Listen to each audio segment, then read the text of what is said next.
You woke up today, looked in the mirror, and for the first time in a long time, you actually felt pretty good. Your clothes fit exactly the way they were designed to. Your silhouette looked under control, your energy was stable, and you felt like you had finally cracked the code to your morning routine. But now, the clock has struck 4 p.m. and something has shifted. You feel a familiar creeping pressure rising around your waistline.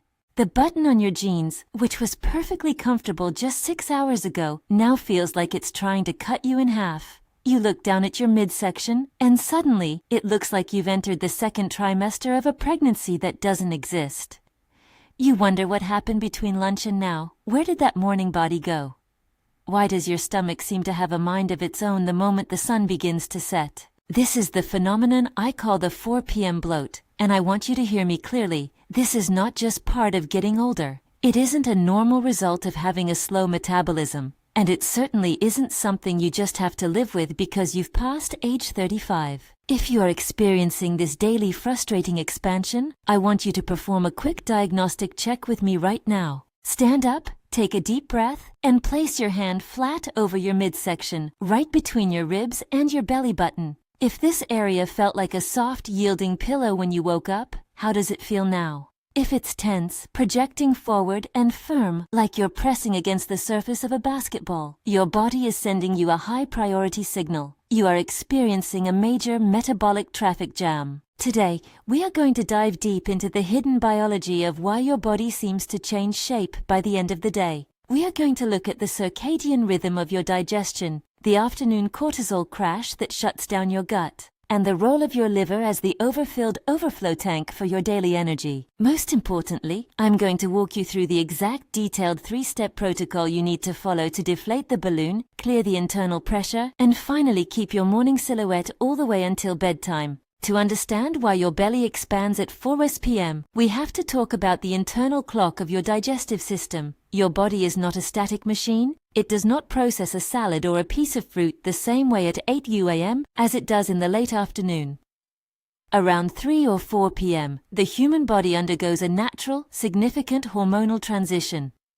Your cortisol levels, which were high in the morning to give you focus, drive, and metabolic heat, begin their natural descent. In a healthy, regulated body, this is a smooth handoff to the evening's restorative hormones. But in a body that is stuck in survival mode or struggling with high insulin, this afternoon cortisol drop acts like a kill switch for your gut motility. Think of your digestive tract as a long, winding conveyor belt. When your stress hormones fluctuate and your nervous system is overwhelmed, that belt slows down to a crawl. If you ate a healthy lunch, perhaps a large raw kale salad or a fruit-packed smoothie, and your conveyor belt has stopped moving, that food doesn't just sit there, it begins to ferment. Your internal body heat turns those undigested fibers and concentrated sugars into a literal fermentation tank. This produces gases that expand your intestines and push your abdominal wall outward from the inside. That basketball firmness you feel isn't just fat. It is high-intensity internal pressure caused by a system that has run out of the metabolic current required to finish the job of digestion.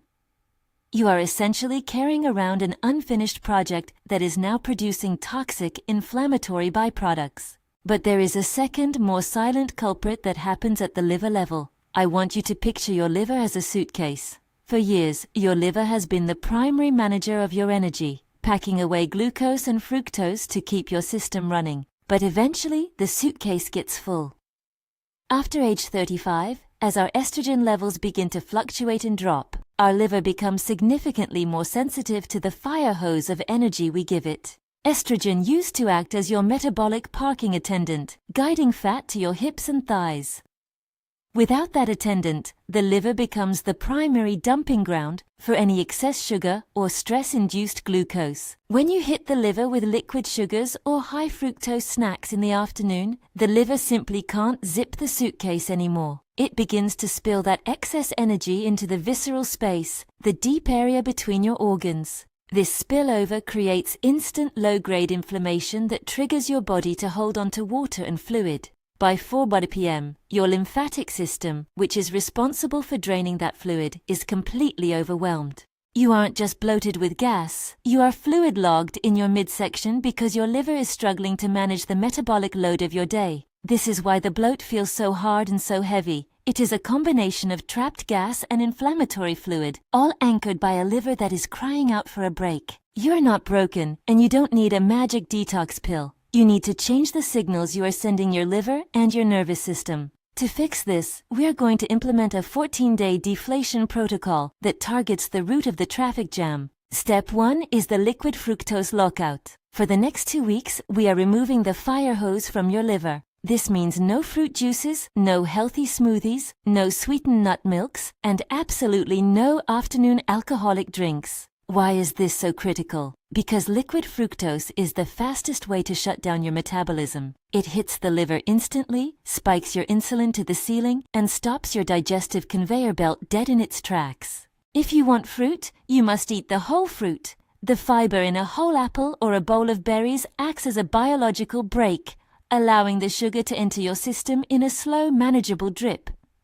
This keeps your insulin stable and prevents the afternoon fermentation that leads to the balloon effect. Step 2 is the Zone 2 digestion anchor. Instead of letting your body collapse when your cortisol drops at 4 p.m., we are going to manually force the circulation. I want you to commit to 45 minutes of Zone 2 walking 4 times a week. The ideal time for this is in the early afternoon, right when that dip usually begins. Walking at a pace where you can still talk but are breathing a bit harder opens up a specialized side door in your muscle cells. This allows them to pull sugar out of your blood without needing a massive spike of insulin. This immediately reduces the pressure on your liver and mechanically stimulates your intestines to keep that conveyor belt moving.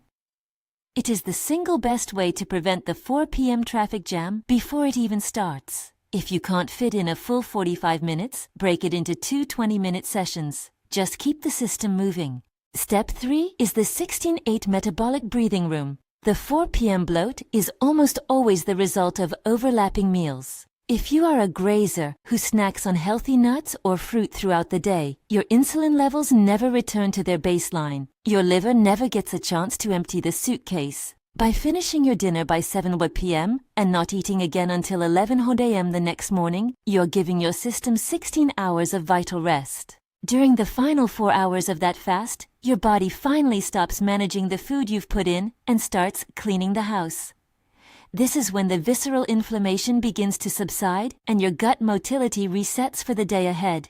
This 16-hour window is where the basketball starts to dissolve. I want you to stop obsessing over the number on the scale. That number is a blunt instrument that cannot tell the difference between water, gas, or visceral fat. Instead, I want you to track the texture of your health. Every Sunday morning and every Sunday at 4 p.m., perform that hand press test on your belly. What you are looking for is softness. In the first 10 days of this protocol, you will notice that even if your waist measurement hasn't changed drastically yet, the basketball is turning back into a pillow. That transition from hard to soft is the physical proof that your liver is emptying and the internal pressure is dropping. Softness always precedes shrinking. Please remember, this is a journey of listening to your body, not punishing it. If you experience sudden severe abdominal pain, a fever, or a drastic persistent change in your bowel habits, you must see a healthcare professional immediately. This protocol is designed for common metabolic bloating, not acute medical conditions. And if you are currently managing diabetes or taking blood pressure medication, please talk to your doctor before shifting your eating windows, as your body's needs will change as you become more efficient.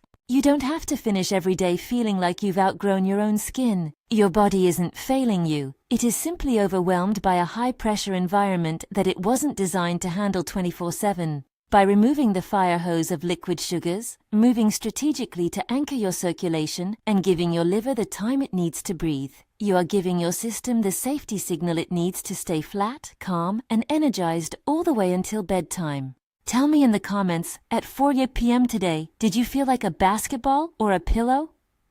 I read every single response because I want to know exactly how your body is responding to these changes.